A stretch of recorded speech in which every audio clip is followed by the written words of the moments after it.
अब इसके ऊपर जो रेस्क्यू थेरेपीज आते हैं ना, उसमें हम स्टार्टिंग फ्रॉम पीआरपी, उसका काम यही होता है कि वो यहाँ से सेंटर से जो आपका क्राउन है ना, वहाँ से बाल गिराएगा। अब ये दो ऐसे फैक्टर्स हैं जिसके साथ हम बहुत छेड़छाड़ नहीं कर सकते। जो हेयर फॉल है उसका ताल्लुक जो है ना, वो बहुत सारी चीज़ों के साथ लिंक होता है, ठीक है। Starting from your inner health and then going to your external health. अब इसमें सबसे ज़रूरी जो चीज़ है ना बेटा, वो आपकी एक जेनेटिक टेंडेंसी, वो आपने कहा कि मेरे ऑलरेडी है। दूसरी बात ये बता कि जो आपके मेल हार्मोन्स होते हैं, मेल्स के अंदर जो 90% प्रॉब्लम आ रहा होता है ना, वो उस मेल हार्मोन की वजह से आ रहा होता है कि उसका काम यही होता है कि वो यहाँ से सेंटर से जो आपका क्राउन है ना, वहाँ से बाल गिराएगा और आपकी बॉडी पे बालों की ग्रोथ ज़्यादा करेगा। अब ये दो ऐसे फैक्टर्स हैं जिसके साथ हम बहुत छेड़छाड़ नहीं कर सकते। आपकी जीन्स को नहीं चेंज कर सकते, आपके हार्मोन्स को नहीं चेंज कर सकते, ऐसे ही है ना। अब जो इसके ऊपर बेटा फिर सुपर एडेड और फैक्टर्स, अब तुम्हारे हार्मोन्स, जेनेटिक टेंडेंसी तो तुम्हें शुरू से थी, अब अचानक से 24 साल में आके ऐसा क्या हो गया कि तुम्हारे पिछले कुछ अरसे से हेयर फॉल हो रहा है। होता है इस तरह से कि आपके जो स्लीप पैटर्न है, जो आपकी डाइट ऊपर नीचे हो जाती है, उन सारी चीज़ों का कॉम्बिनेशन वो सारा मिल के, या अगर आपको साथ में विटामिन डी की डेफिशिएंसी कर रही हो, तो उन चीज़ों की वजह से क्या होता है कि आपके बाल ज़्यादा गिरना शुरू हो जाते हैं, ठीक है। अब उस पे फिर ट्रीटमेंट ऑप्शंस बेटा वो क्या-क्या हो सकते हैं।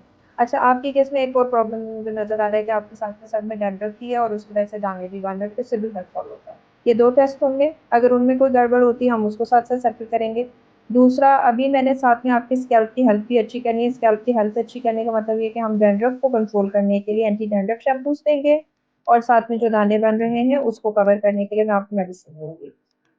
साथ-साथ खाने के लिए एक मल्टीविटामिन, वो इसलिए क्योंकि बॉडी के अंदर छोटे-मोटे कोई ना कोई आपके न्यूट्रिएंट्स, खासतौर पे ज़िंक है, सेलेनियम है, पोटेशियम है, मैग्नीशियम है, ये कम हो रहा होता है, उसकी वजह से आपको हेयर फॉल ज़्यादा होने लग जाता है। अब उसमें ना बेटा फर्दर जो ट्रीटमेंट्स आते हैं, अगर कोई मेरे पास ऐसा पेशेंट आता है जिसका अभी हेयर फॉल अभी-अभी स्टार्ट हुआ है और उनको मुझे यहाँ से गंज-पन नज़र नहीं आ रहा है, ऐसे पेशेंट को मैं यही चीज़ें दूँगी, हेयर स्प्रे दे दूँगी, सप्लीमेंट दे दूँगी, शैम्पू दे दूँगी और उनको कहूँगी कि ठीक है 3 से 6 महीने यूज़ करें, आपको फ़र्क पड़ना शुरू हो जाएगा। लेकिन जो ऐसा पेशेंट मेरे पास जैसे कि आप हैं, जो ऑलरेडी हेयर थिनिंग के साथ आया है, जिनके यहाँ से बाल कम होना शुरू हो गए हैं, यहाँ पर भी मुझे एरिया कम लग रहा है, ऐसे पेशेंट्स पे फिर हमने रेस्क्यू प्रोसीजर्स करने होते हैं। क्यों? क्योंकि बेटा अगर मैं आपको ओरल और टॉपिकल मेडिसिन दे दूँगी तो उसका रिज़ल्ट अगले 3 से 6 महीने में कहीं जाकर आएगा। उन 3 से 6 महीने में तो और बाल गिर जाएँगे, फिर कहानी और लंबी हो जाएगी, ऐसे ही है ना?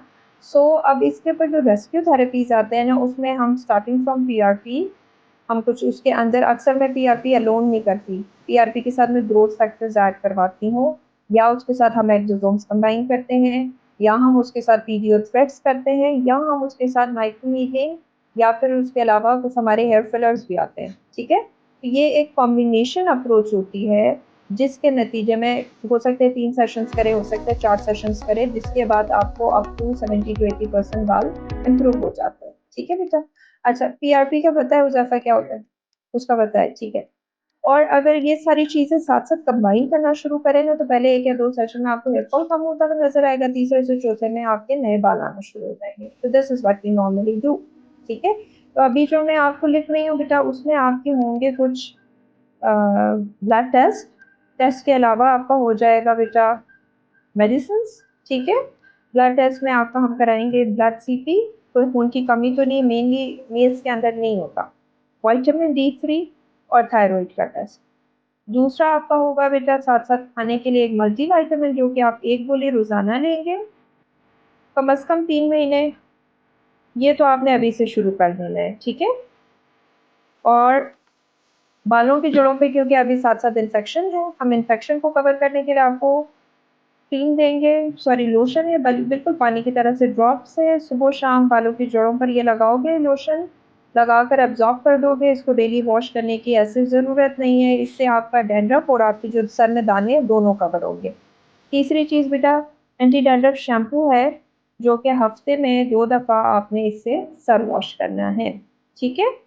और ट्रीटमेंट प्लान इज़ दैट कि आपका हम करेंगे पीआरपी विद एक्सोसोम्स। लेकिन आपका जो पहला सेशन है ना, वो मैं तब करूँगी जब आपके सर के अंदर से थोड़े से दाने ठीक हो जाएँगे। तो कम से कम हम 2 से 3 हफ्ते वेट करेंगे, क्योंकि इन दानों के ऊपर मैंने अगर सुइयाँ ठोक दी और पीआरपी कर दी, तो आपके इन्फेक्शन ज़्यादा होने का खतरा है। और अगर इन केस के 2 हफ्ते में आपके दाने नहीं ठीक होते, तो ऐसे केसेस में मैं खाने के लिए एंटीबायोटिक भी दे देती हूँ। ठीक हो गया? तो ये एक ट्रीटमेंट प्लान है बेटा।